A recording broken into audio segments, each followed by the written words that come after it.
स्वागत है आप सभी का मेरे YouTube चैनल आन्या एकेडमी में। इनमें से कौन द्विवेदी युग का कवि नहीं है? तो इनमें से सोहनलाल द्विवेदी द्विवेदी युग के कवि नहीं हैं। करते तुलसीदास भी कैसे मानसनाथ, महावीर का यदि उन्हें मिलता नहीं प्रसाद। इस पंक्ति के रचनाकार कौन है? तो इस पंक्ति के रचनाकार है मैथिली शरण गुप्त। द्विवेदी युग के किस कवि को कविता कामिनी कांत की उपाधि दी गई थी? तो द्विवेदी युग के नाथूराम शर्मा शंकर को कविता कामिनी कांत की उपाधि दी गई थी। कविता करके तुलसी नल से कविता लसी या तुलसी की कला, यह प्रसन्नात्मक उक्ति किसकी है? तो यह है अयोध्या सिंह उपाध्याय हरिऔध की। कालक्रम की दृष्टि से सबसे पुराने कवि कौन माने जाते हैं? तो कालक्रम की दृष्टि से सबसे पुराने कवि सरहपा माने जाते हैं। हिंदी साहित्य का सुबोध इतिहास किस लेखक का इतिहास ग्रंथ है? तो हिंदी साहित्य का सुबोध इतिहास डॉक्टर गुलाब राय का ग्रंथ है। आदिकाल की समय क्या है? तो आदिकाल का जो समय है वो है 993 ईस्वी से 1318 ईस्वी तक। विशलदेव रासो का 12 मासा अर्थात विरह वर्णन किस मास से प्रारंभ होता है? तो विशलदेव रासो का 12 मासा आषाढ़ मास से प्रारंभ होता है। निम्नलिखित में से अपभ्रंश के प्रभाव से मुक्त रचना कौन सी है? तो खुमार रासो अपभ्रंश के प्रभाव से मुक्त रचना है। आचार्य रामचंद्र शुक्ल के अनुसार हिंदी का प्रथम महाकाव्य कौन सा है? तो आचार्य रामचंद्र शुक्ल के अनुसार हिंदी का प्रथम महाकाव्य है पृथ्वीराज रासो। उदासी संप्रदाय का प्रवर्तन किसने किया? तो उदासी संप्रदाय का प्रवर्तन श्रीचंद ने किया। रामचरितमानस का अंगी रस क्या है? तो रामचरितमानस का अंगी रस है शांत रस। गर्भरंडा रहस्य किस कृति की कवि है? तो गर्भरंडा रहस्य नाथूराम शर्मा शंकर की कृति है। सामान्यतः द्विवेदी युग का समय क्या माना गया है? तो सामान्यतः द्विवेदी युग का समय सन 1900 से लेकर 1918 ईस्वी तक माना गया है और कुछ जगहों पर 1900 से लेकर 1920 तक यह समय अवधि मानी जाती है। सच्चा प्रेम वही है जिसकी तृप्ति आत्मबलि पर हो निर्भर, त्याग बिना निष्पाण प्रेम का करो प्रेम पर प्राण निछावर। यह पंक्ति के रचनाकार कौन है? तो इस पंक्ति के रचनाकार हैं राम नरेश त्रिपाठी। छायावाद को सांस्कृतिक नवजागरण से संबंधित किसने माना है? तो छायावाद को सांस्कृतिक नवजागरण से संबंधित आचार्य नंद दुलारे वाजपेयी ने माना है। सुख सागर के रचयिता कौन है? तो सुख सागर के रचयिता हैं सदाशिव लाल। आचार्य शुक्ल ने खड़ी बोली गद्य का प्रथम प्रौढ़ लेखक किसे माना है? तो आचार्य शुक्ल ने खड़ी बोली गद्य का प्रथम प्रौढ़ लेखक राम प्रसाद निरंजनी को माना है। आधुनिक काल की किस काव्य धारा में रहस्यवाद की भावना पाई जाती है? तो आधुनिक काल की छायावाद काव्य धारा में रहस्यवाद की भावना पाई जाती है। हृदय का मधुर भार काव्य कृति किसकी है? तो हृदय का मधुर भार काव्य कृति आचार्य रामचंद्र शुक्ल की है।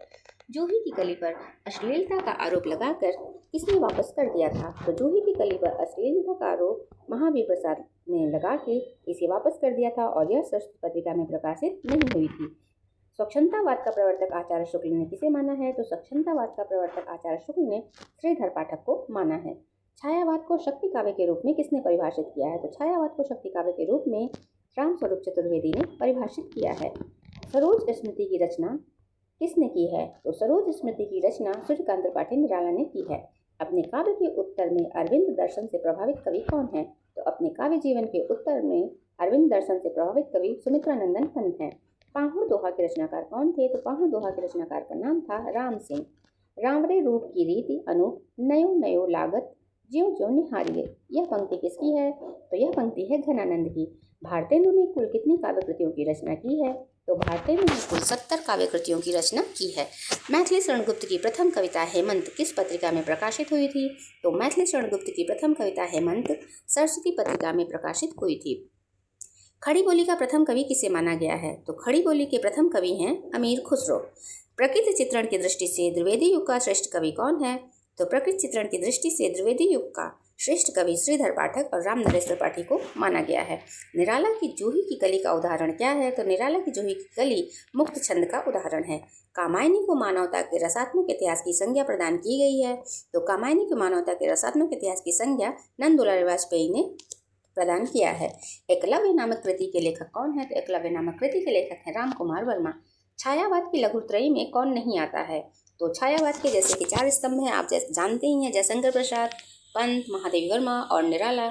उसमें जो नहीं लघुत्रयी में आते हैं वो है जयशंकर प्रसाद। शुद्ध वर्तनी का चयन कीजिए। तो इसमें शुद्ध वर्तनी जो है वो है अस्पृश्यता।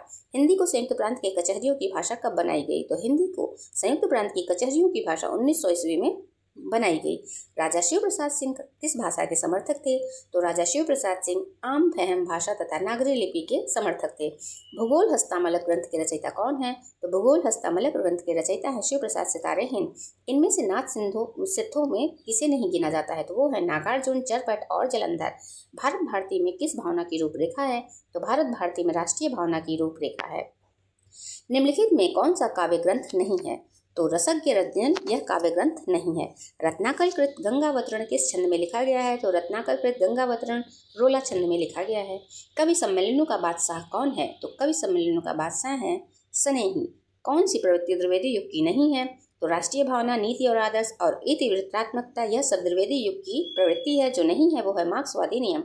हिंदी साहित्य के आदिकाल को किस विद्वान ने वीरकाल नाम दिया? तो हिंदी साहित्य के आदिकाल को विश्वनाथ प्रसाद मिश्र ने वीरकाल का नाम दिया।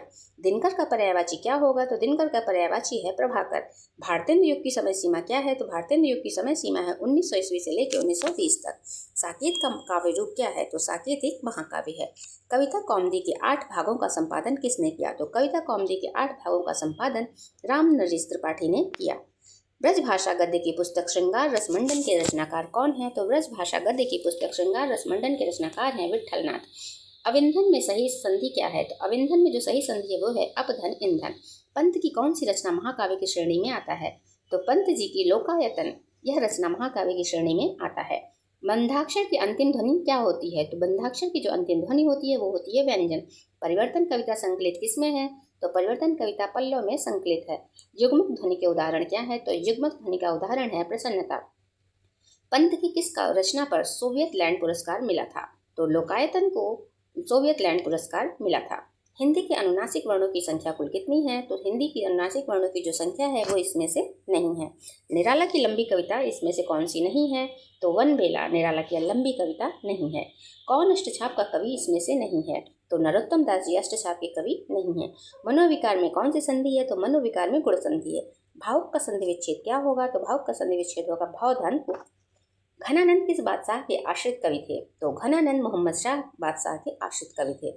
पपीहा जब पूछिए है पीयू कहाँ समस्या पूर्ति किस कवि ने की थी? तो प्रताप नारायण मिश्र ने की थी। बहादुर शब्द क्या है? तो बहादुर शब्द तुर्की है। निराला का दर्शन प्रधान रचनाएं कौन सा है? तो निराला का जो दर्शन प्रधान रचना है उसका नाम है पंचवटी प्रसंग। सूची 1 को सूची 2 से सम्मिलित करना है। तो अतिमा लिखे हैं सुमित्रानंद पंत जी, गीत गुंज लिखे हैं निराला जी, निषीद लिखे हैं राम कुमार वर्मा और कानन कुसुम के रचनाकार है मुकुटधर पांडे। तो इसके अनुसार जो उत्तर सही होगा वो होगा ऑप्शन 2। विट्ठलनाथ शिष्य नहीं है किसके? तो विट्ठलनाथ के जो शिष्य नहीं है वो है परमानंद दास। पुर्तगाली शब्द बताइए। तो पुर्तगाली शब्द इसमें से होगा पराग। परोपकार किस प्रकार का शब्द है? तो परोपकार योग रूढ़ प्रकार शब्द है।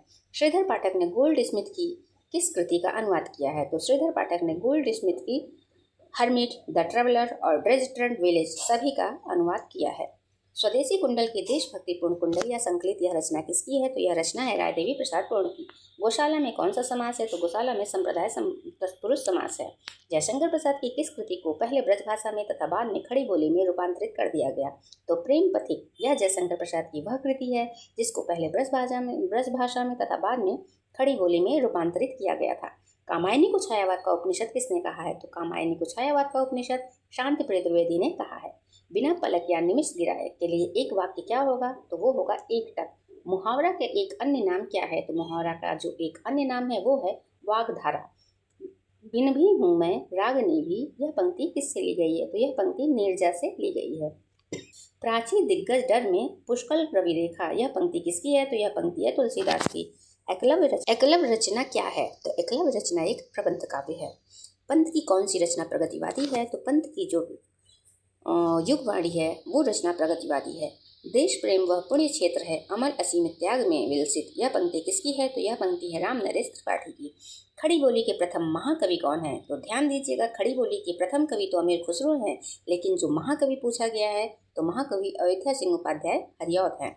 बादल राग कविता कितने खंडों में विभक्त है? तो बादल राग कविता कुल 6 खंडों में विभक्त है। जो केवल एक आंख वाला हो तो उसके लिए एक शब्द क्या होगा? तो वो होगा एकाक्षी। जिस स्त्री का पति परदेश हो तो उसके लिए क्या शब्द प्रयुक्त होगा? तो वो होगा प्रोषित पतिका। विद्यापति की किस रचना में शिव सिंह का वर्णन है? तो कीर्ति पताका में शिव सिंह का वर्णन है। छायावाद को स्थूल के प्रति सूक्ष्म का विद्रोह किस आलोचक ने कहा है? तो छायावाद को स्थूल के प्रति सूक्ष्म का विद्रोह डॉक्टर नगेंद्र ने कहा है। किस कवि के बचपन का नाम झारखंडी था? तो जयशंकर प्रसाद के बचपन का नाम झारखंडी था। वियोगी होगा पहला कवि, आह से उपजा होगा गान। यह पंक्ति के रचनाकार कौन है? तो इस पंक्ति के रचनाकार का नाम है सुमित पंत जी। राम प्रसाद निरंजनी की रचना कौन सी है? तो राम प्रसाद निरंजनी की रचना है भाषा योग वशिष्ठ। रानी केतकी की कहानी की भाषा क्या है? तो रानी केतकी की कहानी की भाषा खड़ी बोली है। मिश्र बंधुओं ने हिंदी का प्रथम गद्य लेखक किसको माना है? तो मिश्र बंधुओं ने हिंदी का प्रथम गद्य लेखक गोरखनाथ को माना है। लल्लू लाल जी को फोर्ट विलियम कॉलेज में भाषा मुंशी थे। कहाँ के ये रहने वाले थे? तो ये थे आगरा के रहने वाले। उस समय जैसे गाथा कहने से प्राकृत का बोध होता था, वैसे ही दोहा कहने से अपभ्रंश या प्रचलित काव्य भाषा का पद्य समझा जाता था। यह कथन किसका है? तो यह कथन है आचार्य रामचंद्र शुक्ल का। सुकवि उपाधि किस कवि को दी गई है? तो सुकवि उपाधि अंबिका दत्त व्यास को दी गई है।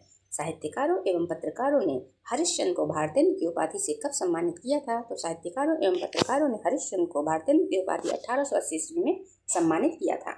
त्रिवेदी युग की प्रथम काव्य भाषा क्या थी? तो त्रिवेदी युग की प्रथम काव्य भाषा थी खड़ी बोली। छायावाद की पहली रचना क्या मानी जाती है? तो छायावाद की जो पहली रचना है वो है झरना। किस छायावादी कवि ने संवाद शैली का सर्वाधिक उपयोग किया है? तो सूर्यकांत त्रिपाठी निराला ने संवाद शैली का सर्वाधिक प्रयोग किया है। गारसा दत्तासी ने रासो शब्द की उत्पत्ति किस शब्द से माना है? तो गारसा दत्तासी ने रासो शब्द की उत्पत्ति रासुए से माना है। मोही का हंसे से की कोहरी है, यह पंक्ति किस कवि की है? तो यह पंक्ति है जैसे की। चंद्रधर शर्मा गुलेरी ने पुरानी हिंदी का प्रथम कवि किसे माना है? तो चंद्रधर शर्मा गुलेरी ने पुरानी हिंदी का प्रथम कवि राजा मुंज को माना है। अपभ्रंश साहित्य में अभिराम मेरू उपनाम से कौन प्रसिद्ध है? तो अपभ्रंश साहित्य में अभिमान मेरू उपनाम से पुष्पदंत प्रसिद्ध कवि हैं। भवानी विलास ग्रंथ के प्रणेता कौन है? तो भवानी विलास ग्रंथ के प्रणेता हैं देव। कौन सा कवि भारतेंद्र मंडल का नहीं है? तो इसमें से प्रताप सिंह भारतेंद्र मंडल के कवि नहीं है। फोर्ट विलियम कॉलेज की स्थापना कब हुई? तो फोर्ट विलियम कॉलेज की स्थापना 1800 ईस्वी में हुई।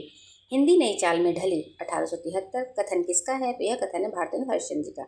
किसान के रचनाकार हैं मैथिली शरण गुप्त। सच्चे अर्थों में हिंदी का पहला इतिहास ग्रंथ कौन सा है? तो सच्चे अर्थों में हिंदी का पहला इतिहास ग्रंथ है the modern vernacular literature of Hindustan.